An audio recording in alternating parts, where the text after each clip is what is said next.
Hello everyone, स्वागत है बेटा आप सबका हमारे इस नए लेक्चर में कोऑर्डिनेट ज्योमेट्री के। और बेटा आपको याद होगा कि हम स्ट्रेट लाइंस पढ़ रहे थे और स्ट्रेट लाइंस में मैंने बहुत सारे आपको कंसेप्ट बताए थे। पर्टिकुलरली जो हमारा लास्ट लेक्चर था उसमें मैंने आपको बताया था कि दो लाइंस के बीच में एंगल हम किस तरीके से आइडेंटिफाई करते हैं, एक्यूट एंगल का क्या रिजल्ट होता है। और उसके बाद हमने रिजल्ट देखा था कि अगर दो लाइंस परपेंडिकुलर हो या अगर बच्चों दो लाइंस पैरेलल हो तो उसका क्या रिजल्ट आता है। तो आज का बच्चों लेक्चर उसी के आगे हम बढ़ाएंगे। पहले मैं आपको दो तीन कुछ आसान से सवाल कराऊंगा ताकि आप थोड़ा सा वापस कंफर्टेबल हो जाए उस टॉपिक के साथ, और फिर नए टॉपिक्स के साथ अपन आगे बढ़ेंगे। लेकिन बच्चों आज का लेक्चर स्टार्ट करने के पहले आप में से जितने भी बच्चों ने अब तक हमारे टेलीग्राम चैनल को ज्वाइन नहीं किया है, बेटा आप जल्द से जल्द हमारे टेलीग्राम चैनल को ज्वाइन करिए, जिसका ज्वाइनिंग लिंक आपको नीचे डिस्क्रिप्शन बॉक्स पे दिख रहा होगा। उसे ज्वाइन करने से आपको बच्चों दो एडवांटेज है। जो फर्स्ट एडवांटेज है वो ये है कि कभी भी आप बेटा कोई भी मेरा लेक्चर मिस नहीं कर पाएंगे, स्किप नहीं कर पाएंगे अगर आप टेलीग्राम चैनल में जुड़े होंगे तो। क्योंकि होता यह है कि जब मैं मल्टीपल वीडियोस अपलोड करता हूं यूट्यूब में एक दिन में, तो कई बार कुछ बच्चों के स्क्रीन में से कोई वीडियो हाइड हो जाता है, किसी को कुछ और दिख रहा होता है, इस तरीके की चीजें होती हैं। लेकिन अगर हम टेलीग्राम चैनल में जुड़े होंगे तो हमें ठीक ठाक एक आइडिया होगा कि कब एक नया लेक्चर पोस्ट हुआ है, ताकि आपका कोई भी लेक्चर स्किप ना हो। और जो सेकंड एडवांटेज है, जो सबसे बड़ा एडवांटेज है, वो ये है कि यहाँ पर तो हम बहुत सारे बच्चों सवालों की प्रैक्टिस करते ही हैं, लेकिन उसके साथ साथ हमें और क्वेश्चंस की प्रैक्टिस चाहिए जेईई मेंस और एडवांस क्रैक करने के लिए। तो ताकि हम ज्यादा सवाल प्रैक्टिस कर पाए तो वो ज्यादा सवाल हमको मिलेंगे कहाँ पे, हमारे टेलीग्राम चैनल पे। तो जल्दी से आप उसे ज्वाइन करिए, ज्वाइनिंग लिंक नीचे डिस्क्रिप्शन में आपको दिया हुआ है। तो बेटा देखिए आज के लेक्चर का जो पहला सवाल है, आसान सा मैं आपको सवाल कराता हूं, एक इजी से क्वेश्चन के साथ अपन स्टार्ट करेंगे। क्वेश्चन अपने पास लिखा है, find the tangent of angle, find the tangent of angle, find the tangent of angle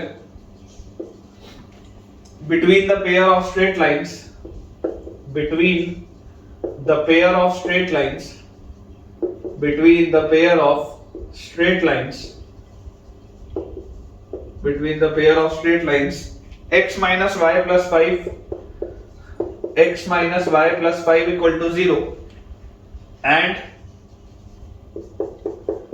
x plus 2y equal to 0, x minus y plus 5 equal to 0 and x plus 2y equal to 0। आपके पास बच्चों ये दो straight lines दी हुई हैं और आपको बोला जा रहा है कि इनके बीच में जो एंगल होगा वो आपको आइडेंटिफाई करना है। तो देखिए सबसे पहले तो बेटा अपन लाइन 1 और लाइन 2 लिख ले। लाइन 1 अपने पास दिया हुआ है x minus y plus 5 equal to 0। Clearly आपको बच्चों इसका स्लोप क्या दिख रहा है, इसका स्लोप आ जाएगा आपके पास 1। देख लो y उधर जाएगा, x का कोफिशिएंट 1 आएगा तो स्लोप 1 आ जाएगा इसका। वैसे ही अगर हम लाइन L2 की बात करें तो लाइन L2 हमारे पास दिया हुआ है x plus 2y equal to 0। तो बच्चों इसका जो स्लोप आपके पास आएगा -x, मतलब माइनस हाफ आएगा इसका स्लोप। देख लो आप, इसका अगर आप स्लोप देखेंगे -x और फिर /2 तो माइनस हाफ आएगा। तो दोनों बेटा लाइंस के बीच में जो एक्यूट एंगल होता है, अगर theta is the acute angle, if theta is the acute angle between the lines L1 and L2, if theta is the acute angle, तो आप बोल सकते हैं tan theta will be mod of m1 minus m2 upon 1 plus m1 m2।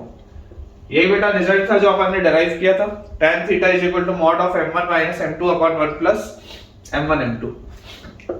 तो यहां से अपने पास बच्चा आ जाएगा m1 is 1 minus m2 is minus half upon 1 plus m1 is again 1 and m2 is minus half। तो यहां से अपने पास जो रिजल्ट आ रहा है that is tan theta is equal to mod of 1 plus 1/2 is 3/2 divided by 1 minus 1/2 is 1/2। बेटा tan theta की value 3 आ रही है आपके पास, और अगर tan theta की वैल्यू 3 आ रही है तो this implies theta will be equal to tan inverse 3। This is your answer, theta will be equal to tan inverse 3, this is your answer। ठीक है, तो find the tangent of angle। अच्छा आपको सीधा बोला था find the tangent of angle, तो angle निकालने नहीं बोला है, उसका tangent निकालने बोला है। तो फाइनल आंसर आप ये बोलेंगे find the tangent of angle between the pair of straight lines। तो जो अपने पास बच्चों tangent of angle आएगा ये दोनों लाइंस के बीच में, that will be equal to tan theta which will be equal to 3। ठीक है, एक दो छोटे छोटे से सवाल और करते हैं, फिर अपना आज का बेटा अपन मेन लेक्चर स्टार्ट करेंगे। नेक्स्ट अपने पास बच्चों सवाल लिखा हुआ है, find the equation of straight line, find the equation of find the equation of straight line parallel to find the equation of straight line parallel to 3x plus 2y plus 4 3x plus 2y plus 4 equal to 0 and passing through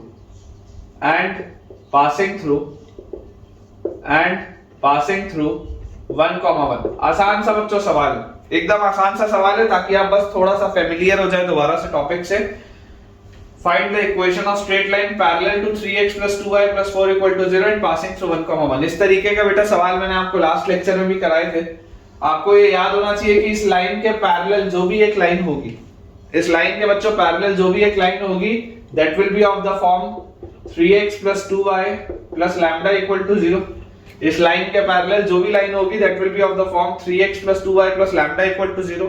और आपको clearly दिया हुआ it passes through कौन से point से बच्चों ये पास हो रहा है, तो ये आपको दिख रहा है ये पास हो रहा है 1,1 से। अगर ये 1,1 से पास हो रहा है मतलब 1,1 इसको सेटिस्फाई करेगा, तो आपके पास आ जाएगा 3 into 1 plus 2 into 1 plus lambda equal to 0। तो this gives us lambda और plus 5 is equal to 0। तो आपके पास बच्चों lambda की वैल्यू आ जाएगी -5। तो जो इक्वेशन आपके पास आएगा lambda की वैल्यू -5 आते ही इक्वेशन आपके पास आ जाएगा 3x plus 2y minus 5 equal to 0। ये आंसर आएगा बेटा आपके पास, देख लीजिए एकदम आसान सा, सिर्फ आपका थोड़ा सा कॉन्फिडेंस बूस्ट अप करने के लिए और कंसेप्ट दोबारा आपको रिवाइज कराने के लिए सवाल था। तो हमारे पास जो स्ट्रेट लाइन आ जाएगी that will B 3x plus 2y minus 5 equal to 0। इसी तरीके का एक छोटा सा सवाल परपेंडिकुलर लाइंस का भी देख लेते हैं कि find the equation of straight line find the equation of straight line find the equation of straight line perpendicular to find the equation of straight line perpendicular to 2x minus y equal to 7 perpendicular to 2x minus y equal to 7 and passing through the point of intersection of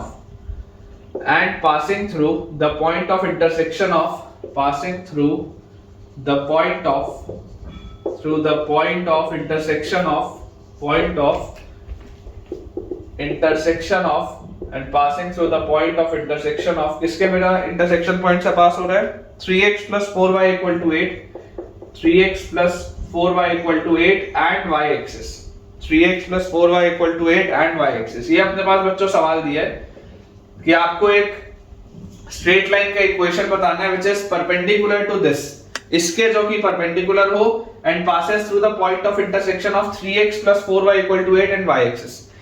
अब बच्चों इसको आप देखो समझोगे अगर ध्यान से तो y axis मतलब क्या होता है, y axis का मतलब होता है x equal to 0, y axis का मतलब होता है x equal to 0, वो पूरी लाइन में x कोऑर्डिनेट 0 होता है, तो this is basically x equal to 0।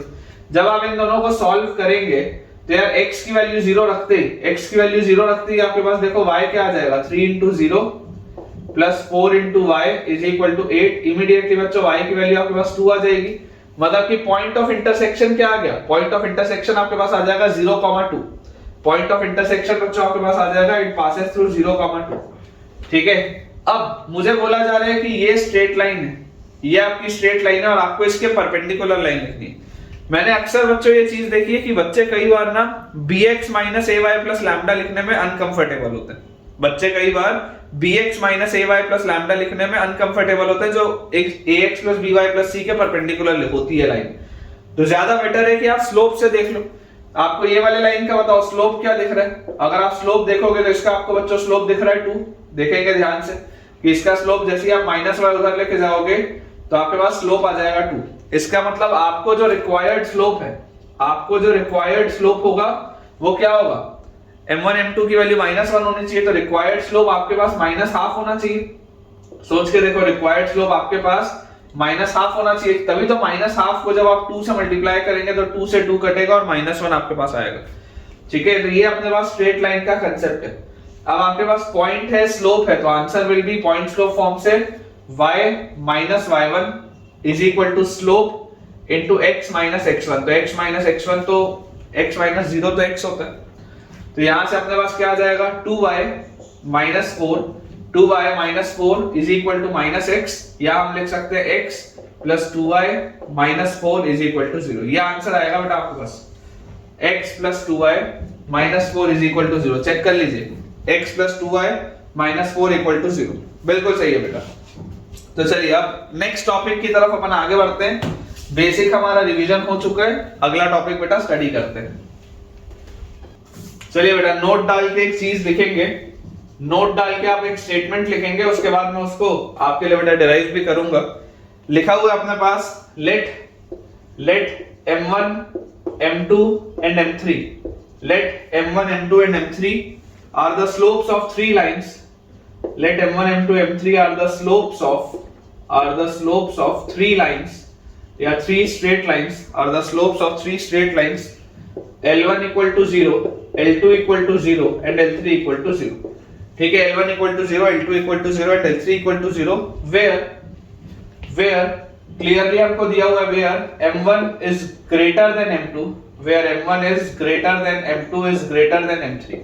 ठीक है, जो सबसे बड़ा बच्चों स्लोप होगा वो m1 होगा, फिर सबसे उसके बाद m2 होगा, उसके बाद m3 होगा, m3 सबसे छोटा स्लोप होगा। दिया हुआ है then the tangents of the interior angles, then the tangents of the interior angles, then the tangents of the interior angles of triangle ABC, interior angles of triangle ABC formed by these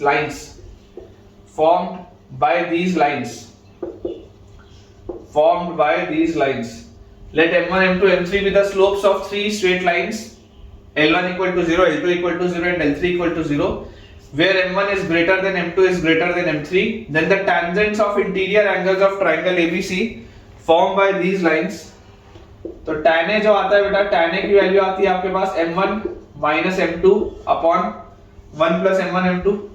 ठीक है, ये आता है आपके पास tan A। Similarly जो tan B हमारे पास आता है, tan B आता है m2 minus m3 upon 1 plus m2 m3, और अपने पास बच्चों tan C जो आता है that is m3 minus m1 upon 1 plus m1 m3। ठीक है, अब इसमें बेटा आपको ये बात ध्यान रखनी है कि कहीं पर भी बच्चों आपके पास मॉड्यूलस नहीं आएगा, क्योंकि एक ट्राइंगल के अंदर कई सारे एंगल्स जो होते हैं, मतलब कई सारे तो क्या, एक ट्राइंगल के अंदर एक एंगल ऑब्ट्यूज भी हो सकता है। तो अगर एक एंगल ऑब्ट्यूज भी हो सकता है, तो अगर मान लो कभी tan C आपके पास नेगेटिव आ गया तो एंगल C ऑब्ट्यूज हो जाएगा, अगर मान लो tan B नेगेटिव आ गया तो एंगल B ऑब्ट्यूज हो जाएगा। एक ट्राइंगल मैक्सिमम एक एंगल ही ऑब्ट्यूज आपके पास आ सकता है। ठीक है, तो यहां पर मैं आपको बच्चों लिखा देता हूं, please note that in the above relation modulus is not used. बच्चे कई बार वो angle between two straight lines वाली चीज से कंफ्यूज हो जाते हैं। बेटा वहां पर मॉड्यूलस लगाया क्योंकि वहां पर मैं थीटा को एक्यूट बोल रहा था, यहां पर मैं एक्यूट एंगल की बात ही नहीं कर रहा हूं। ट्राइंगल के अंदर कोई एक एंगल ऑब्ट्यूज भी हो सकता है, अगर मान लो तीनों ही एक्यूट होंगे तो तीनों पॉजिटिव आ जाएंगे। ठीक है, तो please note that in the above relation modulus is not used. ठीक है, इसका अपने को ध्यान रखना है कि मॉड्यूलस का हमने इस्तेमाल नहीं किया है। ठीक है, तो अगर कोई भी बेटा tan आपके पास नेगेटिव आ गया तो उसका मतलब क्या होगा, उसका मतलब बहुत सिंपल सा होगा कि आपके पास वो वाला एंगल ऑब्ट्यूज होगा। अब देखिए मैं आपको बच्चों इसका फिगर बना के दिखाता हूं कि अगर अपन एक फिगर के थ्रू इसको समझने की कोशिश करें कि बेसिकली हो क्या रहा है। तो हमारे पास देखो सबसे बड़ा स्लोप क्या है, सबसे बड़ा स्लोप है m1। तो ये अपन ने एक ऐसे लाइन बना ली, late us say this is slope m1। उसके बाद उससे अपने पास छोटा स्लोप क्या है m2। तो अपन एक बच्चों लाइन इस तरीके से और बना लेते हैं, late us say this is your slope m2। ठीक है, m2 उससे छोटा है, और जो सबसे छोटा स्लोप है, सबसे छोटा वो क्या है m3। तो अपन एक यहां पर लाइन और बना लेते हैं इस तरीके से। ठीक है, and this is late us से m3। ये हमारे पास दिख रहा है आपको क्लियरली, आप देख सकते हैं कि m1 सबसे बड़ा है, उसके बाद m2 है और उसके बाद m3। तो अगर बच्चों ये m1 m2 और m3 आपके पास चीज आ गई, अगर ये m1 m2 और m3 हमारे पास बच्चों चीज आ चुकी है, तो यहां से देखो आपको क्या दिख रहा है कि मान लेते हैं ये वाला जो पॉइंट है, ये वाला पॉइंट है और ये वाला पॉइंट है। ठीक है, आपको देखो ट्राइंगल एबीसी की बच्चों बात हो रही है। ट्राइंगल एबीसी अगर अपन बना ले बेटा, दिस इज वर्टेक्स ए। देखो वर्टेक्स ए में बेसिकली m1 और m2 है, m1 और m2 वाला वर्टेक्स ए, फिर वर्टेक्स बी में m2 और m3 है, तो m2 और m3 जहां इंटरसेक्ट होंगे, this is vertex B and this is vertex C. अगर इस तरीके से हमने एक ट्राइंगल बना लिया, ठीक है, ये वाला जो ट्राइंगल है जो फॉर्म हो रहा है, this is the triangle which is getting formed by the intersection of these three straight lines, ये अपने पास दिया हुआ। तो क्या लिखा है, let m1 m2 m3 are the slopes of the three straight lines L1, इस लाइन को आप बोल दो this is your line L1, ठीक है, और उसके बाद m2 वाली स्लोप वाली line this is your line L2 and this is your line L3, ये अपने पास दिया हुआ है।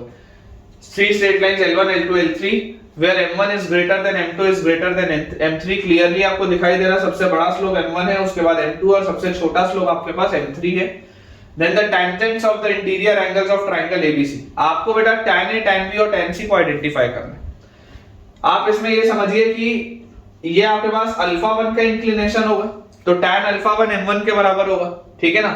अगर m1 greater than m2 greater than m3 है, तो ये बात समझनी पड़ेगी कि अल्फा 1 अल्फा 2 से बड़ा होगा और अल्फा 2 अल्फा 3 से बड़ा होगा, वेयर अल्फा जो है this will be the angle of inclination. ये बात तो यार समझ में आनी चाहिए, this is the angle of inclination. ये बात अपने को अच्छे से बच्चों समझ में आनी चाहिए कि अगर स्लोप बड़ा है तो एंगल ऑफ इंक्लिनेशन भी आपके पास बड़ा होगा।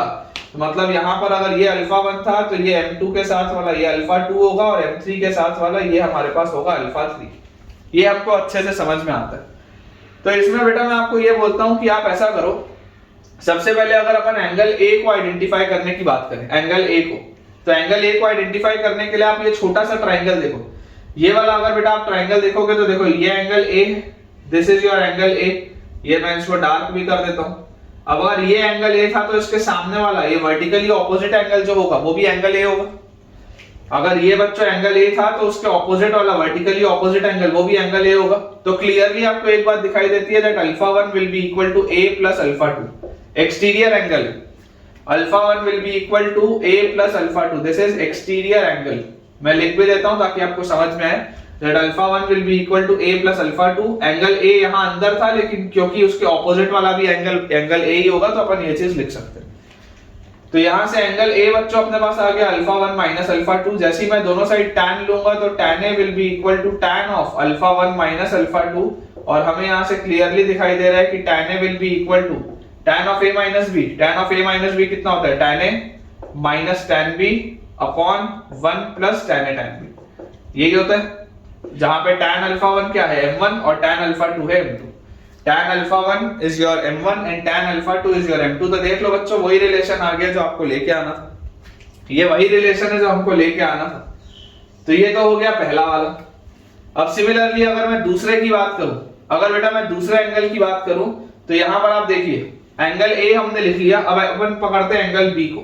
एंगल बी को अगर बेटा आप ध्यान से देखोगे तो मुझे दिखाई देता है कि आप ये वाला ट्राइंगल पकड़ो, ये जो सबसे ऐसा बड़ा आपको ट्राइंगल दिख रहा है, सबसे बड़े वाले ट्राइंगल में एकदम क्लियरली बेटा मुझे दिखाई दे रहा है alpha 2 will be equal to b plus alpha 3।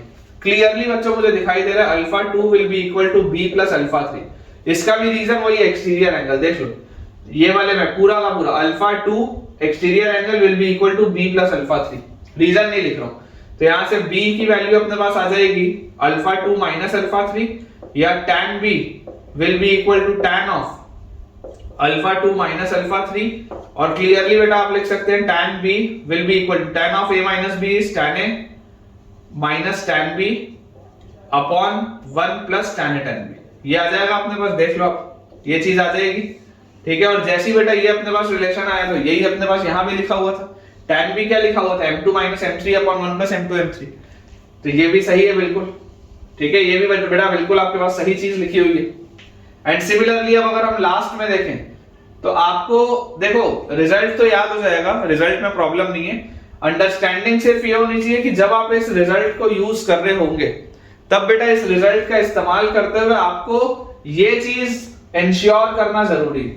ये जो मैंने लिखा है कि स्लोप्स के हिसाब से पहले आप उसको डिक्रीजिंग ऑर्डर में जमाइए, मैं स्टार लगा दिया, स्लोप्स के हिसाब से आप उसको पहले डिक्रीजिंग ऑर्डर में जमाइए, उसके बाद ही रिजल्ट्स लिखिए। सिमिलरली बेटा अगर अपन एंगल सी की बात करें, एंगल सी की बच्चों अगर अपन बात करें तो अब यहां से देखिए ये आपके पास एंगल सी अंदर, ये अंदर बेटा आपके पास एंगल सी जो मैंने डार्क किया, दिस इज अंदर आपके पास एंगल सी, ठीक है। और यहां पर आपको क्या दिख रहा है, ये वाला अगर एंगल सी था तो उसके बगल में ये जो छोटा सा एंगल होगा this will be pi minus C. अगर ये अंदर वाला बच्चों एंगल सी था तो उसके बगल में ये छोटा सा जो एंगल होगा this will be pi minus C. तो आप देखिए अगर आप एक्सटीरियर एंगल लगाएंगे इस वाले ट्राइंगल में तो इसमें एक एंगल अल्फा है, एक एंगल अल्फा 3, अल्फा 1 है, अल्फा 3 और तीसरा एंगल पाई माइनस सी, क्योंकि एंगल सी अंदर था, है ना। अभी तक देखो आपने जब सबसे पहला वाला ट्राइंगल पकड़ा तब एंगल बी अंदर था, फिर ये वाला ट्राइंगल पकड़ा तो इसमें भी देखो एंगल ए था, लेकिन यहां पर जब आप बेटा लगाएंगे तब यहां पर ये वाला एंगल पाई माइनस सी है। तो क्लियरली आप लिख सकते हैं alpha 1 is equal to alpha 1 will be equal to alpha 3 plus pi minus C. Same reason alpha 1 will be equal to alpha 3 plus pi minus C. तो यहां से हमारे पास बच्चों एंगल सी आ जाएगा, angle C will be equal to alpha 3 minus alpha 1 plus pi. Angle C will be equal to alpha 3 minus alpha 1 plus pi. तो यार यहां से tan c क्या आ जाएगा, tan c, तो tan c will be equal to tan of pi plus alpha 3 minus alpha 1। और बच्चों आपको पता है tan of pi plus x क्या होता है, tan x होता है, tan of pi plus x tan x होता है। तो this will be tan of alpha 3 minus alpha 1 और tan of a minus b क्या होता है, tan a minus tan b upon 1 plus tan a tan b। ये आ जाएगा आपके पास, देख लीजिए। और यही तो लेके आना था, tan c is equal to m3 minus m1 upon 1 plus m1 m3। tan c is equal to m3 minus m1 upon 1 plus m1 m3। Same result है बेटा। तो बस ध्यान जिस बात का हमको रखना है वो बात क्या है, बहुत सिंपल सी बात है कि जब भी मुझे इस चीज का उपयोग करना होगा ये रिजल्ट तो याद रखना ही है, लेकिन इस रिजल्ट के साथ साथ मुझे ये भी इंश्योर करना है कि सबसे पहले मैं स्लोप्स को डिक्रीजिंग ऑर्डर में सेट करूं और उसके बाद अपने रिजल्ट्स निकालूं। अगर आपके पास एबीसी एक्यूट है, अगर बच्चों एबीसी एक्यूट है सारे, तो ये सारे रेशियोज सब पॉजिटिव आ जाएंगे। अगर एबीसी एक्यूट है तो ये जितने भी रेशियोज आपने निकाले tan a tan b tan c के सब पॉजिटिव आ जाएंगे। लेकिन अगर मान लो if any angle is obtuse, if any obtuse, तो ऑटोमेटिकली उसके पर्टिकुलर वाला जो आएगा वो क्या आ जाएगा, tan नेगेटिव आ जाएगा। कोई भी अगर आपने मान लीजिए इनमें से एंगल ऑब्ट्यूज हो गया तो जो भी उसका tan आएगा बेटा वो ऑटोमेटिकली आपके पास नेगेटिव आ जाएगा। मॉड्यूलस इसमें नहीं लगाने बेटा, मॉड्यूलस हम सिर्फ क्यों लगाते हैं, मॉड्यूलस हमने angle between the two straight lines के लिए निकाला था, वो भी सिर्फ इसलिए क्योंकि हमें इंश्योर करना था कि थीटा एक्यूट हो। चलिए सवाल देखते हैं बेटा, अपने पास क्वेश्चन लिखा हुआ है obtain a cubic equation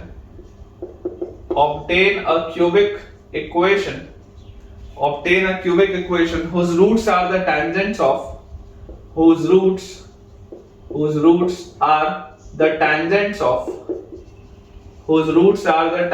of किसके tangents हैं, the interior angles of triangle ABC, of the interior angles, tangents of the interior angles of triangle ABC formed by the lines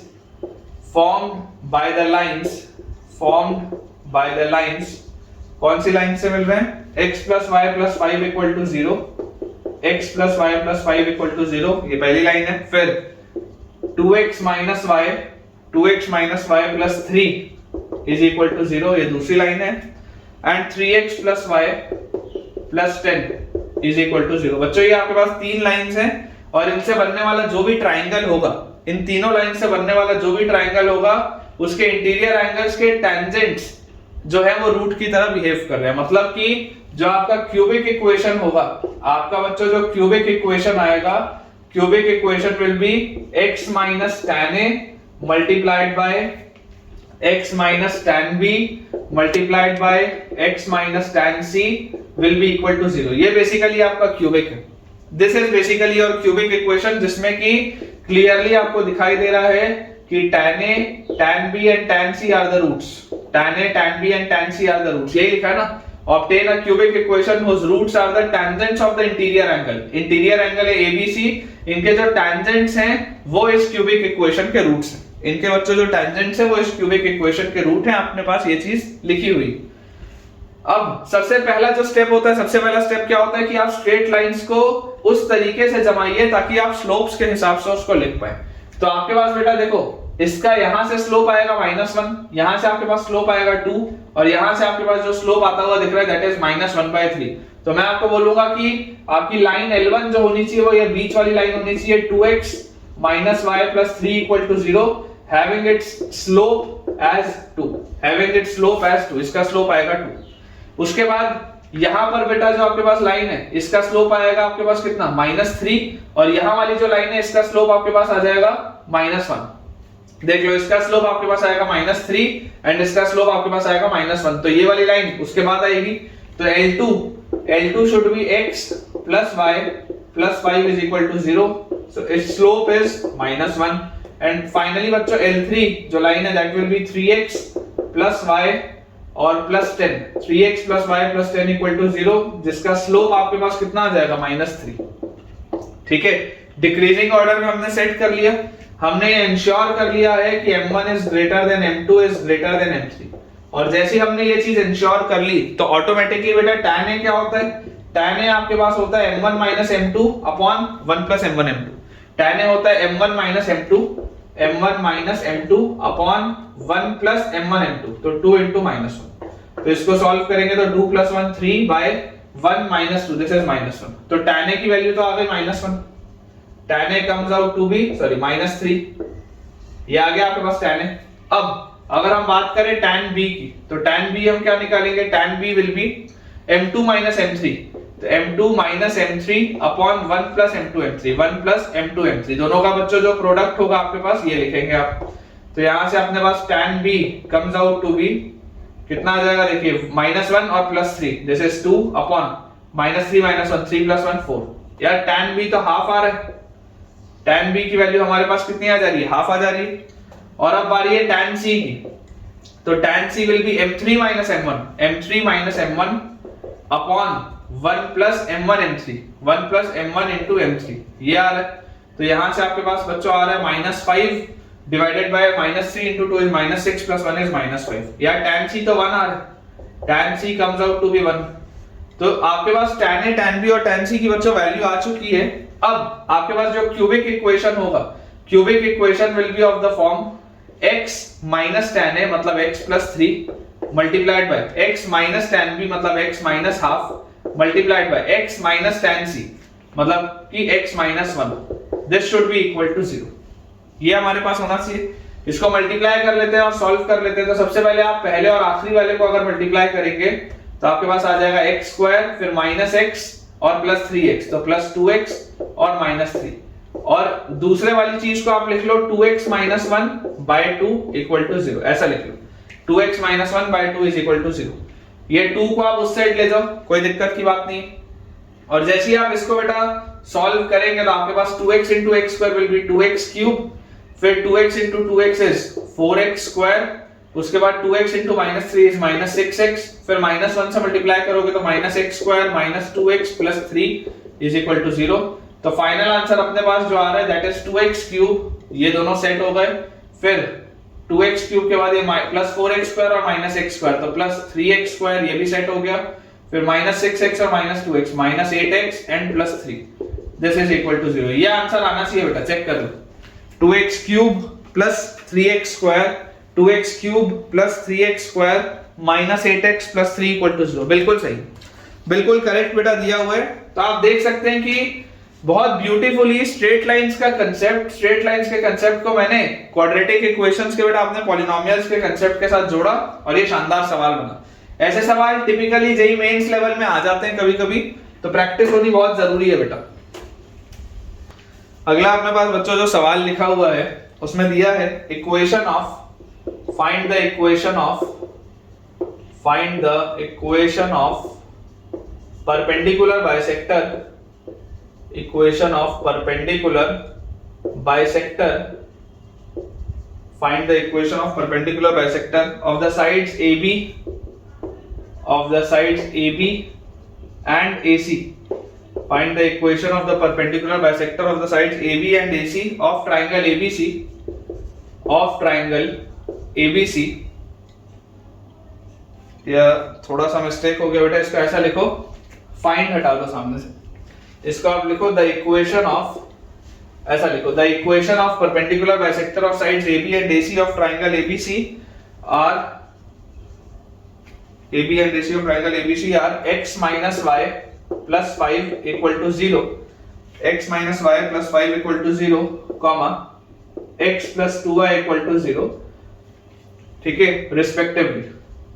ये दिया हुआ आपके पास रिस्पेक्टिवली। फिर लिखा है if the vertex of A is, if the vertex of A is 1 comma minus 2, if the vertex A is having coordinates 1 comma minus 2, then find the equation of BC. Then find the equation of BC. ये अपने पास सवाल है। एक बार बेटा मैं दोबारा आपके लिए रीड कर देता हूँ क्वेश्चन। देखिए लिखा है the equation of perpendicular bisector of sides AB and AC of triangle ABC are ये respectively if the vertex A, ऐसा लिख लो, if the vertex A is 1 comma minus 2 then find the equation BC। ये question देखिए, सबसे पहले अपन एक triangle बना लेते हैं और देखते हैं कि अपने को गिवन क्या क्या है। If this is your triangle ABC, तो मुझे इसमें क्या क्या नोन है। मुझे बच्चों इसमें ये दिया हुआ है कि perpendicular bisector of side AB, perpendicular bisector of side AB, इसका परपेंडिकुलर बाइसेक्टर है। परपेंडिकुलर बाइसेक्टर मतलब परपेंडिकुलर भी है और इसको ये बाइसेक्ट भी करता है, बिल्कुल ठीक बात है। इसका इक्वेशन आपको दिया हुआ है x minus y plus 5 equal to 0, x minus y plus 5 equal to 0, ये अपने पास दिया हुआ है। Similarly and AC is x plus 2y equal to 0, इसका जो परपेंडिकुलर बाइसेक्टर है, मतलब कि ये वाला साइड और ये वाला साइड जो भी बराबर होगा, इसका इक्वेशन आपके पास दिया हुआ है x plus 2y equal to 0, ये बात भी बिल्कुल सही है, ठीक है। ऑल्दो देखो इसमें सरकमसेंटर पूछा नहीं गया, लेकिन अगर सरकमसेंटर पूछा जा रहा होता तो आप ये वाला दोनों का सॉल्व करके पॉइंट बता सकते थे।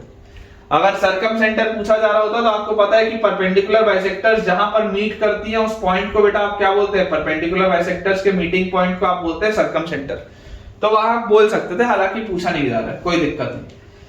If the vertex A is 1 comma minus 2, इसके आपको कोऑर्डिनेट्स दिए हुए 1 comma minus 2, then find the equation of BC। आपको बेटा ये BC का लेंथ बताना, BC का आपको इक्वेशन बताना है कि इसका क्या इक्वेशन होगा।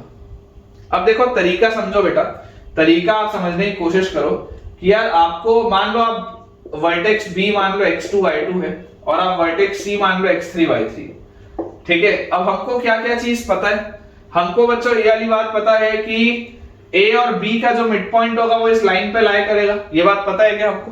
आप सोच के देखो, A और B का जो मिड पॉइंट होगा, क्योंकि ये इसका परपेंडिकुलर बाइसेक्टर है, तो A और B का जो मिडिल पॉइंट आएगा वो इस लाइन पे लाई करना चाहिए। तो पहली बात मैं आपको ये बोल सकता हूं कि mid point of AB, mid point AB must lie on कौन सी line, x minus y plus 5 equal to 0। AB का जो मिड पॉइंट होगा वो इस पे लाई करना चाहिए। तो AB का मिड पॉइंट होगा क्या, x2 plus 1/2 comma x2 plus 1/2 comma y2 minus 2/2, y2 minus 2/2, ये जो है ये इस पर लाई करना चाहिए। तो इस पे सेटिस्फाई अगर मैं कराऊंगा तो x2 plus 1/2 minus y2 minus 2/2, this will be plus 5, this will be equal to 0। अगर हम इसमें एलसीएम लेके सॉल्व करें तो x2 plus 1 minus y2 plus 2 और 2 इधर आ जाएगा तो plus 10, this will be equal to 0। तो x2 minus y2 और 1 और 2 3 और 10 13, this is equal to 0। x2 और y2 बच्चों ये एक रिलेशन तो हमारे पास आ गया x2 और y2 में। और मुझे क्या पता है, और बच्चों मुझे ये पता है कि ये लाइन इसके परपेंडिकुलर भी है। तो अगर बच्चों ये लाइन इसके परपेंडिकुलर भी है तो आप और क्या बोल सकते हैं, आप ये बोल सकते हैं कि slope of AB multiplied by slope of ये वाली लाइन कौन सी है आपकी, x minus y plus 5, this will be equal to -1। क्योंकि हमें पता है अगर दो लाइंस बच्चों परपेंडिकुलर होती हैं तो दोनों के स्लोप्स का प्रोडक्ट -1 होता है।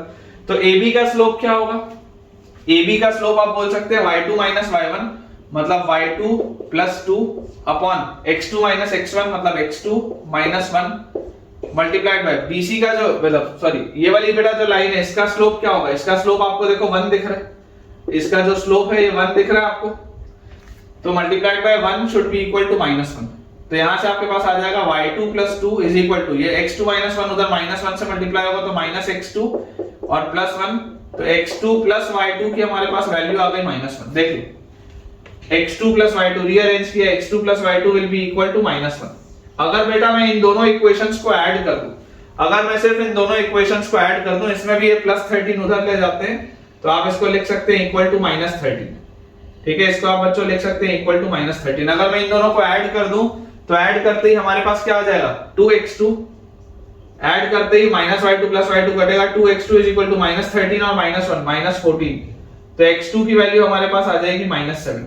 और जैसे ही x2 की वैल्यू -7 आएगी, तो देखो x2 अगर -7 है तो -7 रखते ही x2 अगर -7 है तो आपके पास बच्चों आ जाएगा y2 will be equal to -7 plus 13, y2 6 आ जाएगा यार, y2 will be equal to 6। यहां पर भी आप रख के देख सकते हो, अगर आप x2 को -7 रखोगे उधर जाएगा तो 7 - 1 y2 6 आ जाएगा। मतलब कि यार ये वाला तो कोऑर्डिनेट मिल गया, x2, y2 जो था ये अपने पास कितना आ गया, x2, y2 आ गया -7, 6। ये अपने पास आ जा रहा है -7, 6। ठीक है, अब इसी तरीके से बेटा, इसी तरीके से अपने को किसको सॉल्व करना पड़ेगा, ये c के कोऑर्डिनेट्स निकालने पड़ेंगे। तो एक बार सेम अप्रोच करते हैं। देखो मिडिल पॉइंट ऑफ AC क्या होगा, मिडिल पॉइंट ऑफ AC आपके पास आएगा x3 plus 1/2, middle point of AC आएगा x3 plus 1/2, y3 minus 2/2, y3 minus 2/2। ये जो होगा ये इसको सेटिस्फाई करना चाहिए, must satisfy, this must satisfy x plus 2y equal to 0। तो अगर मैं इसमें इसको पुट कर दूं तो मेरे पास आ जाएगा x3 plus 1/2 plus 2 into y, मतलब कि plus y3 minus 2, this will be equal to 0। ये आएगा। एलसीएम जैसी लेंगे तो x3 प्लस 1 और plus 2y3 minus 4, this will be equal to 0। x3 plus 1 plus 2y3 minus 4 equal to 0। तो यार आपके पास आ गया x3 plus 2y3 is equal to x3 plus 2y3 is equal to 1 और -4 इज -3, उधर जाएगा तो +3। ये आ गया हमारे पास पहला रिलेशन x3 और y3। ये बच्चों आपके पास आ गया पहला रिलेशन x3 और y3 में।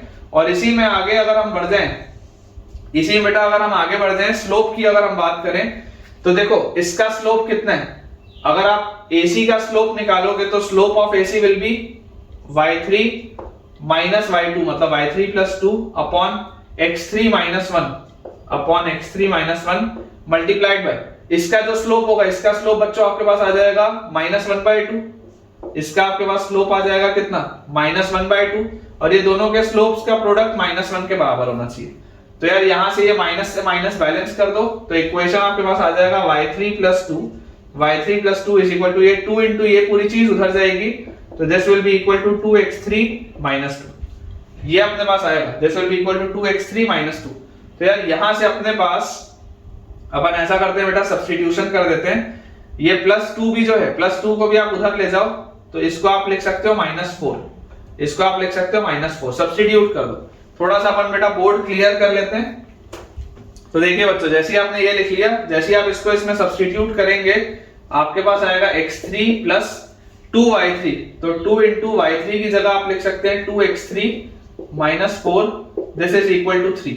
तो हमारे पास आ गया x3 plus 2 into 2, 4x3 minus 8 is equal to 3, तो 5x3 is equal to 8 plus 3 is 11। तो x3 की बच्चों वैल्यू अपने पास आएगी 11/5। थोड़ा सा बेकार सा कोऑर्डिनेट आ रहा है, लेकिन यही है, क्या कर सकते हैं। ठीक है, तो ये अपने पास आ गया x3, एक बार देख लेते हैं कैलकुलेशन ठीक लग रहा है। चलो x3 आ गया अगर 11/5, तो बेटा आप जैसे यहाँ पर 11/5 डालेंगे तो y3 आपके पास क्या आ जाएगा, y3 will be equal to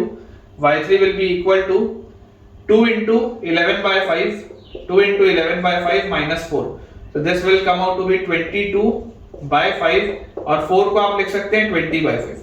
तो ये आपके पास बच्चों 2/5 आएगा।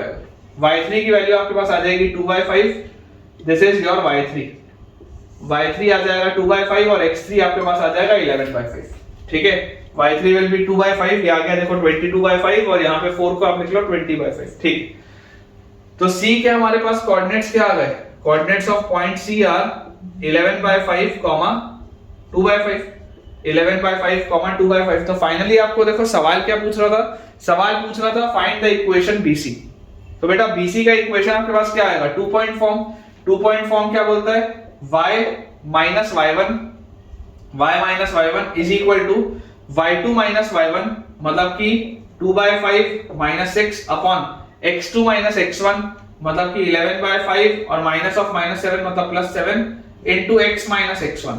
तो x माइनस x1 है -7, तो x प्लस 7 ये आपके पास आएगा। देख लो 2 पॉइंट फॉर्म लगाया हूं, y minus y1 is equal to slope into x minus x1।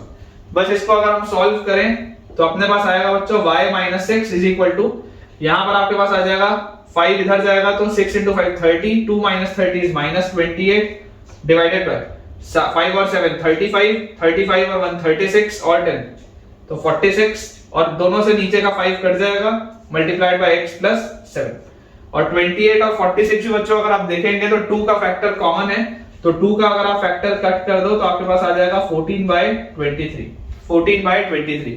तो जो फाइनल आंसर आपके पास आएगा that will B 23y minus 6 into 23 कितना आ जाएगा 20 इंटू 6 120 और 18 138, तो 23y minus 138 is equal to -14 जब अंदर जाएगा तो -14 इंटू x तो -14x और -14 इंटू 7 तो 10 7 से 70 और 7 4 से 28 तो -98।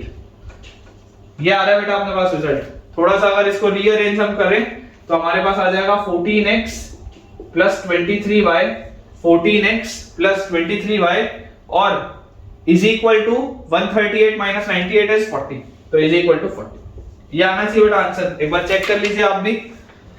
मेरे हिसाब से तो बेटा बिल्कुल सही है, 14x plus 23y, 14x plus 23y is equal to 40, बिल्कुल करेक्ट आंसर है बेटा, बिल्कुल करेक्ट आंसर है। अगर आपने भी खुद से ये सवाल कर लिया तो यार मुझे कमेंट से बताइए।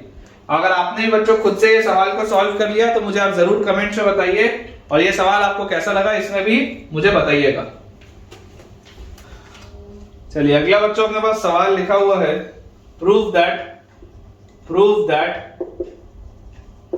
That the area of triangle form by the lines, the area of triangle, prove that the area of triangle formed by the lines, prove that the area of triangle formed by the lines y equal to m1x plus c1, y equal to m1x plus c1 and y equal to m2x plus c2 and y is equal to m2x, y is equal to m2x plus c2, ठीक है, and y axis is given by result अपने पास लिखा हुआ है half into c1 minus c2 का whole square upon mod of m1 minus m2, mod of m1 minus m2। ये बच्चों अपने पास एक चीज लिखी हुई है, अगर आपको गलती से भी ये याद रह जाए तो बहुत अच्छी बात है, और अगर याद ना भी हो तो कोई प्रॉब्लम की बात नहीं, ठीक है। एक रिजल्ट है, याद अगर रह जाए तो बहुत अच्छी बात है, लेकिन अगर मान लो आपको किसी कारणवश ये याद ना भी रहे तो कोई दिक्कत की बात नहीं, आप इसको निकाल भी सकते हैं। देखिए तरीका क्या है, बोला जा रहा है prove that the area of triangle form by the lines y equal to m1x plus c1 and y equal to m2x plus c2। कोई भी दो जनरल लाइंस और y एक्सिस, कोई भी दो जनरल लाइंस और y एक्सिस के बीच में जो एरिया बनेगा, देखो इमेजिन करो ये आपके पास एक लाइन है, ये आपके पास दूसरी लाइन है, ये दूसरी लाइन कैसी भी हो सकती है, इसमें कोई दिक्कत की बात नहीं है। आप दूसरी लाइन भी अगर इस तरीके की बना लेंगे तब भी चलेगा, कोई भी इशू नहीं, ठीक है। इन जनरल में आपको सिर्फ इस तरीके का फिगर बना रहा हूं ताकि आपको समझ में आए। हमसे ये वाले एरिया की बात हो रही है, ये बच्चों जो एरिया आपके पास दिख रहा है इसकी बात हो रही है, इस ट्राइंगल की, ठीक है। ये पहली अपनी लाइन L1 है, let us say this is y equal to m1x plus c1, और ये अपने पास बच्चों दूसरी लाइन है L2, this is y equal to m2x plus c2, this is y equal to m2x plus c2। और area जो बनेगा इनका और y एक्सिस का, इनका और y एक्सिस का बच्चों जो एरिया बनेगा इसको आप यहां पे बना लो x एक्सिस, इनका और y एक्सिस का जो हमारे पास एरिया बनेगा वो एरिया की बात हो रही है कि ये एरिया होना चाहिए। अब y equal to m1x plus c1 का मतलब क्या है कि ये जो आपके पास होगा दिस विल बी c1, ये c1 होगा आपके पास, ठीक है ना। ये जो इतना हिस्सा है, ये इतना हिस्सा आपके पास c1 आना चाहिए। ये तो आपके पास स्लोप इंटरसेप्ट फॉर्म तो यही बोलता था, या आप इसको ऐसे भी समझ सकते हो कि जब आप इसमें x की वैल्यू 0 रखोगे तो y की वैल्यू c1 आएगी। सिमिलरली ये जो होगा बेटा this will B c2, this will B c2, क्योंकि ये वाली लाइन है आपके पास क्या y equal to m2x plus c2, तो ये जो आएगा ये c2 होगा। अब हम बात करते हैं कि यार ये जो बेस है इस ट्राइंगल का बेस आपके हिसाब से क्या आ रहा है, C2 माइनस C1 आ रहा है। इस ट्राइंगल का जो बेस आ रहा है हमारे पास that is C2 minus C1, ठीक है। इस ट्राइंगल का बेस भी आ गया C2 माइनस C1, ठीक है। अब बेटा मुझे जो चीज समझ में आती है वो क्या आती है कि यार अगर मुझे इसकी हाइट मिल जाए, मुझे अगर ये हाइट मिल जाए तो मजा आ जाएगा, मुझे अगर ये हाइट मिल जाए तो मजा आ जाएगा। ट्राइंगल का एरिया हो जाएगा हाफ बेस इनटू हाइट, यही बस अपने को करना है। तो यार अगर आप बेटा इन दोनों को सॉल्व करें, इन दोनों को, तो इन दोनों को सॉल्व करने पर जो x कोऑर्डिनेट आएगा, इन दोनों को सॉल्व करने पर जो x कोऑर्डिनेट आएगा वही x कोऑर्डिनेट तो इसकी हाइट होगी। आप देखो हमेशा एक जनरल फिगर मैंने बनाया, अगर इन दोनों को सॉल्व आप करोगे और जो भी x कोऑर्डिनेट आएगा इनको सॉल्व करने पे, y कोऑर्डिनेट नहीं बोल रहा, जो भी x कोऑर्डिनेट आएगा इनको सॉल्व करने पे वही तो आपकी हाइट होगी। तो x कोऑर्डिनेट निकालने के लिए अगर आप इन दोनों को सॉल्व करें तो दोनों को आप सब्ट्रैक्ट करिए या दोनों को आप इक्वेट कर दीजिए, m1x plus c1 is equal to m2x plus c2। तो हमारे पास आ गया m1 minus m2 into x is equal to c2 minus c1, या x की वैल्यू हमारे पास आ गई c2 minus c1 upon m1 minus m2, c2 minus c1 upon m1 minus m2। ये आपके पास क्या आ गई, हाइट आ गई। This is basically your height of the triangle. तो ट्राइंगल का एरिया जो डेल्टा होता है बेटा, डेल्टा क्या होता है, हाफ इनटू बेस, बेस कितना है C2 minus C1 into height, height अपने पास कितनी आ रही है C2 minus C1 upon M1 minus M2, C2 minus C1 upon M1 minus M2। तो आप बच्चों देख सकते हैं क्लियरली, आपको एरिया दिख रहा है half into C2 minus C1 का whole square upon M1 minus M2। And since area is positive, to ensure that area is positive, to ensure that area is positive, आपको ये लिख सकते हो कि delta is equal to half into, अब देखो C2 minus C1 का square लिखो या C1 माइनस C2 का स्क्वायर लिखो, बात तो एक ही। आप बेटा C2 माइनस C1 का स्क्वायर लिखे या C1 माइनस C2 का स्क्वायर लिखे, बात तो एक ही है। तो अंदर वाले को तो ऐसा लिख लो और नीचे यहां पर आप मॉड लगा लो, M1 माइनस M2 आप मॉड में लिख लो ताकि आंसर आपको हमेशा पॉजिटिव मिले। तो ये अपने पास आ जाएगा बेटा। अगर ये रिजल्ट हमको याद रह जाता है तो बहुत अच्छी बात है, सवाल जल्दी सॉल्व होंगे, क्योंकि आप जिस भी बेटा कोचिंग इंस्टीट्यूट में पढ़ रहे होंगे आपके स्टडी मटेरियल में इस तरीके के सवाल होंगे। 100% इस तरीके के 2 या 3 आपके स्टडी मटेरियल में सवाल होंगे जिसमें कि आपसे पूछा जाएगा कि भैया ये जो ट्राइंगल बनेगा 2 लाइंस और y एक्सिस के बीच में, उसका एरिया क्या होगा। तो अगर मुझे एरिया डायरेक्टली याद रह जाए हाफ C1 माइनस C2 का whole square upon mod of M1 minus M2, तो बहुत अच्छी बात है, ठीक है। तो ये बेटा अपने पास रिजल्ट आ जाएगा। चलिए बोर्ड क्लियर करते हैं। अब बेटा आपके होमवर्क के लिए मैं आपको एक रिजल्ट दे दे रहा हूं, है ना, होमवर्क के लिए मैं आपको एक रिजल्ट दे दे रहा हूं, इसी तरीके का रिजल्ट है। होमवर्क के लिए आप इसको लिख लीजिए, एक रिजल्ट है जो आपको याद होना चाहिए, एक रिजल्ट है जो आपको याद होना चाहिए, इसमें अपन स्टार भी लगा लेते हैं कि area of triangle formed by, area of triangle, area of triangle formed by, area of triangle formed by 3 lines, formed by 3 lines, y equal to m1x plus c1, y equal to m2x plus c2 and y equal to m3x plus c3। ठीक है, कोई भी बच्चों अगर आपके पास 3 general इस तरीके से लाइंस आ जाए और आपको अगर बोला जाए कि इनसे बनने वाला आप हमको एरिया बताइए, इनसे बनने वाला एरिया, तो तरीका क्या होगा, सबसे पहले आप इसमें अरेंज करेंगे m1 greater than m2 greater than m3। सबसे पहला स्टेप तो यही होगा कि आप इसको अरेंज कर लेंगे m1 greater than m2 greater than m3, and area जो बनेगा इसमें से ट्राइंगल का दैट विल बी हाफ, और पूरे के ब्रैकेट के अंदर C1 माइनस C2 का whole square upon m1 minus m2। अब इसमें मॉड लगाने की जरूरत नहीं, पिछले वाले में मॉड क्यों लगाया, ताकि इंश्योर हो जाए आंसर पॉजिटिव ही आए। इसमें मॉड लगाने की जरूरत नहीं है। C1 माइनस C2 का whole square plus M1 minus M divided by M1 minus M2 plus C2 minus C3 का whole square divided by M2 minus M3 plus C3 minus C1 का whole square divided by M3 minus M1। ठीक है, ये pattern में बेटा चलता है। बहुत ही काम का रिजल्ट है, डायरेक्ट आंसर आता है इससे। बहुत बच्चों काम का रिजल्ट है। आपको सिर्फ ये इंश्योर करना है कि M1 greater than M2 greater than M3 के हिसाब से आप लाइंस को सेट करें, और जो फाइनल आपके पास एरिया आएगा that will be half C1 minus C2 का whole square upon M1 minus M2 plus C2 minus C3 का whole square divided by M2 minus M3 plus C3 minus C1 का whole square divided by M3 minus M1। This is an important result. आप देख सकते हैं बेटा जो अपन ने थोड़ी देर पहले भी जो रिजल्ट निकाला था वो बिल्कुल इसी पैटर्न का रिजल्ट था, बस उसमें मैंने नीचे मॉड लगा दिया था टू एंश्योर कि हमारे पास जो एरिया है वो पॉजिटिव आए, लेकिन ये वाले में उसकी बच्चों जरूरत नहीं है। अगर आपके पास इस तरीके का सेटअप है कि ये आपके पास C1 हो गया, ठीक है, ये आपके पास C2 हो गया, और उसके बाद सॉरी ये आपके पास लाइन L1 हो गई। लाइन L1 के बाद थोड़ा सा अपन ठीक से बना लेते हैं ताकि आपको क्लैरिटी रहे हो क्या रहे।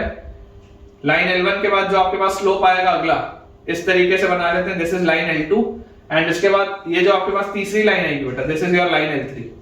इस तरीके का आपके पास अगर फिगर बनेगा तो ये वाला जो ट्राइंगल होगा, ये वाला बेटा जो आपके पास ट्राइंगल आएगा, ये हर केस में आपके पास ट्राइंगल कैसा होगा, इसका एरिया ये आप निकाल सकते हैं। इसको आप एक बार ट्राई करिएगा, इन केस कहीं भी आप अटकते हैं, आपसे नहीं बनता तो मुझसे कमेंट्स में पूछ लीजिएगा। नेक्स्ट बेटा टॉपिक डालेंगे, अगला टॉपिक डालेंगे position of point x1 y1, position of point x1 y1, position of point x1 y1 relative to the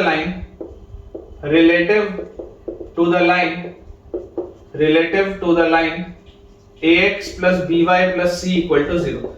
position of a point x1 y1 relative to the point या relative to the line ax plus by plus c equal to 0। Basically इस topic में बच्चों करना क्या है, कई बार हमारे पास इस तरीके के सवाल आते हैं जिसमें पूछा जाता है कि अगर आपके पास एक स्ट्रेट लाइन है, अगर मान लो बेटा आपको बोल दिया जाए कि आपके पास एक स्ट्रेट लाइन है and this line is ax plus by plus c equal to 0, कोई भी आपके पास इस तरीके की एक लाइन दी हुई है। अब मुझसे पूछा जा रहा है कि मेरे पास कोई एक पॉइंट है p x1 y1, ठीक है, तो ये पॉइंट स्ट्रेट लाइन के किस साइड लाई कर रहा है, ये पॉइंट स्ट्रेट लाइन के किस साइड लाई कर रहा है। या मान लो आपके पास दो पॉइंट्स है p x1 y1 and q x2 y2, तो अगर आपके पास सवाल ये आ जाए कि यार ये x1 y1 और x2 y2 स्ट्रेट लाइन के सेम साइड लाई कर रहे हैं क्या, या अगर आपके पास इस तरीके का आ जाए कि भाई मान लो Q यहाँ है x2 y2, और आपके पास सवाल आ जाए कि ये जो दोनों पॉइंट्स हैं x1 y1 और x2 y2 ये स्ट्रेट लाइन के किस साइड है, दोनों सेम साइड है या दोनों अलग अलग साइड है। इस तरीके की जो चीजें होती हैं, इस तरीके की बच्चों जो चीजें होती हैं, that is covered in this topic. ठीक है, तो पहले मैं आपको स्टेटमेंट लिखाता हूं, उसके बाद चीज को अच्छे से समझा देता हूं। स्टेटमेंट बेटा आप लिखेंगे कि if the point P x1 y1, if the point P x1 y1, if the point P x1 y1 and Q x2 y2 and Q x2 y2, if the point P x1 y1 and Q x2 y2 lie on the same side of a given line, lie on the same side of a given line, lie on the same side of a given line। अगर बच्चों ये दोनों points एक ही तरफ होंगे line के, lie on the same side of a given line, then ax1 plus by1 plus c and ax2 plus by2 plus c, then ax1 plus by1 plus c and ax2 plus by2 plus c are of same sign। Same sign बोलने का मतलब क्या है, same sign बच्चों बोलने का मतलब है कि या तो दोनों पॉजिटिव होंगे या तो दोनों नेगेटिव होंगे। देखिए इसको अभी मैं डिराइव भी करूंगा, मैं आपके लिए इसको प्रूव भी करूंगा, आप बिल्कुल टेंशन मत लीजिए। सबसे पहले आप प्रोफाइल समझिए कि अगर आपके पास ये एक लाइन है, या आपके पास बच्चों एक लाइन है which is ax plus by plus c equal to 0, this is a straight line ax plus by plus c equal to 0। और अगर मुझे बोला जाता है कि p x1 y1 and q x2 y2 lie on the same side of a given line, चाहे ये दोनों ऊपर हो चाहे ये दोनों नीचे हो, हमको अगर ये बोल दिया गया कि पॉइंट p और पॉइंट q स्ट्रेट लाइन के सेम साइड है, चाहे वो सेम साइड दोनों ऊपर हो या चाहे वो सेम साइड दोनों नीचे हो, ऐसे सिचुएशन में ax1 plus by1 plus c जो होगा और ax2 plus by2 plus c जो होगा, उन दोनों का साइन सेम होगा, या तो दोनों ही पॉजिटिव होंगे या तो दोनों ही नेगेटिव होंगे, है ना। आप यहाँ पर लिख सकते हैं either both positive और both negative, either both positive और both negative, या तो ये दोनों का साइन पॉजिटिव होगा या तो ये दोनों का साइन नेगेटिव होगा। ये पहली चीज है कि अगर ये दोनों सेम साइड में लाई करते हैं स्ट्रेट लाइन के। तो सेकंड पॉइंट हमारे पास क्या है, सेकंड पॉइंट बच्चों दिया हुआ है if the points p x1 y1, if the points p x1 y1 and q x2 y2, if the points p x1 y1 and q x2 y2 lie on either side of the given line lie on either side of the given line, अगर दोनों अलग अलग side पे lie करें, lie on the either side of the given line, then बच्चों आप बोल सकते हैं कि दोनों का साइन अलग अलग होगा। Then ax1 plus by1 plus c and ax2 plus by2 plus c, then ax1 plus by1 plus c and ax2 plus by2 plus c are of opposite sign, are of opposite sign. ठीक है, ये चीज अपने पास बच्चों आ जाएगी। या तो ये दोनों का साइन सेम होगा, मतलब अगर एक साइड लाई करते हैं तो दोनों का साइन सेम होगा, और अगर ये दोनों बच्चों अलग अलग साइड पे लाई करते हैं तो दोनों का ही साइन अलग अलग होगा। मतलब अगर एक पॉजिटिव है तो दूसरा नेगेटिव होगा। if one is positive then the other must be negative, then the other must be negative। अगर एक पॉजिटिव है तो दूसरा 100% नेगेटिव होगा ही। तो इसमें भी देखिए इसी तरीके की चीज है कि if this is your line ax plus by plus c equal to 0, और एक पॉइंट अगर मान लीजिए ऊपर है और एक पॉइंट नीचे है, तो दोनों का साइन अलग अलग होगा। ये जो ax1 plus by1 plus c है और ax2 plus by2 plus c है, ये दोनों का ही साइन क्या आएगा आपके पास, डिफरेंट आएगा। जरूरी नहीं है कि ये पॉजिटिव हो या ये पॉजिटिव हो, ऐसा जरूरी नहीं है। अगर ये पॉजिटिव हुआ तो ये नेगेटिव हो जाएगा, अगर ये नेगेटिव हुआ तो ये पॉजिटिव हो जाएगा। बहुत सिंपल सी बात है। मतलब आपको इसमें कंफ्यूज नहीं करना है कि स्ट्रेट लाइन के ऊपर है तो पॉजिटिव ही होंगे, स्ट्रेट लाइन के नीचे है तो नेगेटिव ही होंगे, ऐसा नहीं। ठीक है, साइन बस सेम होना चाहिए। इस केस में बस साइन सेम होना चाहिए। ऊपर रहते हुए भी दोनों का साइन नेगेटिव आ सकता है, नीचे रहते हुए भी दोनों का साइन पॉजिटिव आ सकता है। वैसे यहाँ पर ऊपर वाले का साइन भी नेगेटिव हो सकता है, नीचे वाले का पॉजिटिव हो सकता है, या ऊपर वाले का पॉजिटिव आ जाए तो नीचे वाले का नेगेटिव हो सकता है, कुछ भी आ सकता है। ठीक है, ये बात बच्चों अपने को पता होनी चाहिए। अब इसको क्लियर करते हैं, इसमें मैं आपको एक दो पॉइंट्स और लिखाता हूं। नेक्स्ट अपने पास बेटा लिखा हुआ है, कई बार अपने पास दो पॉइंट्स नहीं दिए होते। जैसे अभी हम आपको P और Q के रिस्पेक्ट में बता रहा हूं, कई बार अपने पास दो पॉइंट्स नहीं दिए होते, एक ही पॉइंट होता है। तो यहां पे आप लिख लीजिए if only one point is given, if only point P is given, if only point P x1 y1 is given, if only point P x1 y1 is given, then the other point can be taken as origin, then the other point can be taken as origin, अगर आपके पास बच्चों सिर्फ एक ही point P बस दिया हो और P के बारे में पूछा जा रहा हो, तो आप बोल सकते हैं कि अदर पॉइंट को आप ओरिजिन मान लीजिए, और फिर जो मैंने आपको चीज बताई वही आप कर सकते हैं। ठीक है, तो अगर मान लीजिए if origin O and P x1 y1 if origin O and P x1 y1 lie on the same side of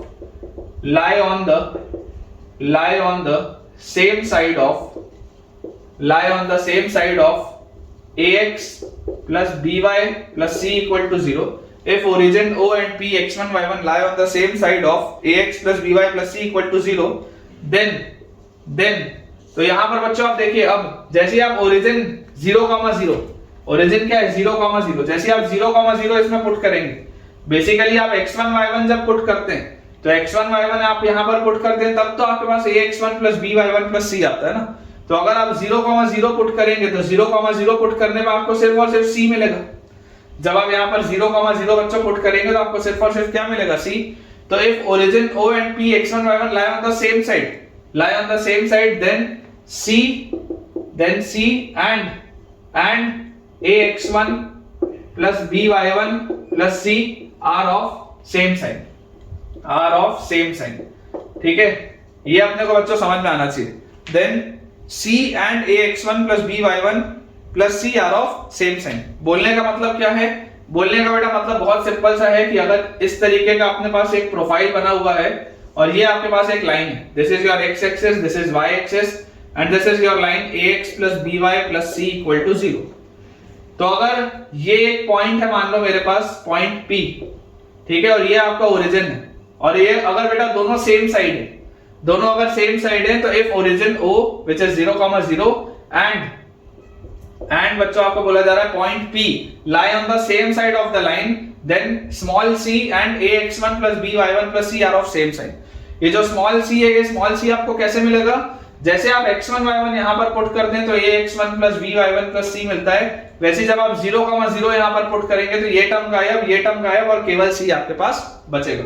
तो c का और ax1 plus by1 plus c का साइन सेम होगा। सिमिलरली इफ लास्ट पॉइंट है बेटा ये, if origin O and p x1 y1, if origin O and p x1 y1 lie on the either side,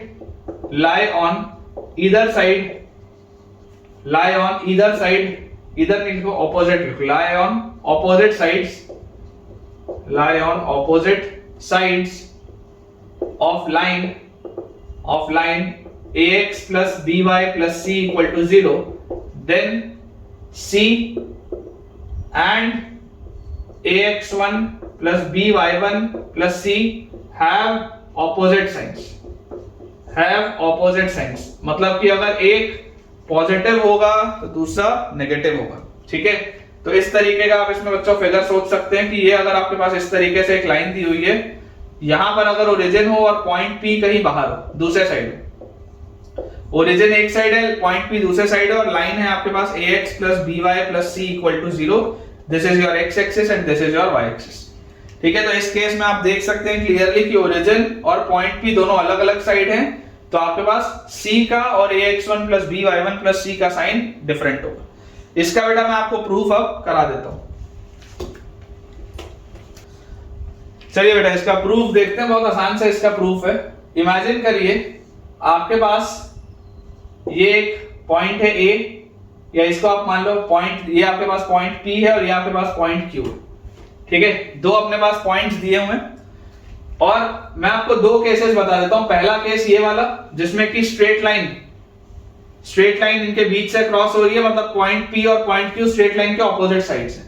ठीक है ना, this is your straight line ax plus by plus c equal to 0। ये straight line है, point P और point Q clearly आप देख सकते हैं स्ट्रेट लाइन के ऑपोजिट साइड्स हैं, है ना। दिस इज योर केस 1, और केस 2 कब होगा? केस 2 होगा बच्चों जब आपके पास यही लाइन, ये जो आपके पास बेटा ax plus by plus c वाली लाइन है, दिस इज योर केस 2। इसमें आप देख सकते हैं कि पॉइंट P और Q lie on the same side, है ना। केस 1 में आपके पास क्या है? केस 1 है when P and Q are on opposite sides, ठीक है। दिस इज योर केस 1 कि आपको दिखाई दे रहा है कि P और Q दोनों अलग अलग साइड है। एंड केस 2 क्या है? Case 2 is when P and Q are on same side,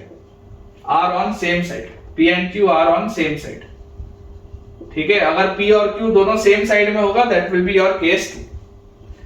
imagine बच्चों ऐसा आप करो कि अगर ये पॉइंट है, ये इसको कुछ k:1 में डिवाइड कर रहा है, पॉइंट P के कोऑर्डिनेट्स हैं x1 y1, पॉइंट Q के कोऑर्डिनेट्स हैं x2 y2।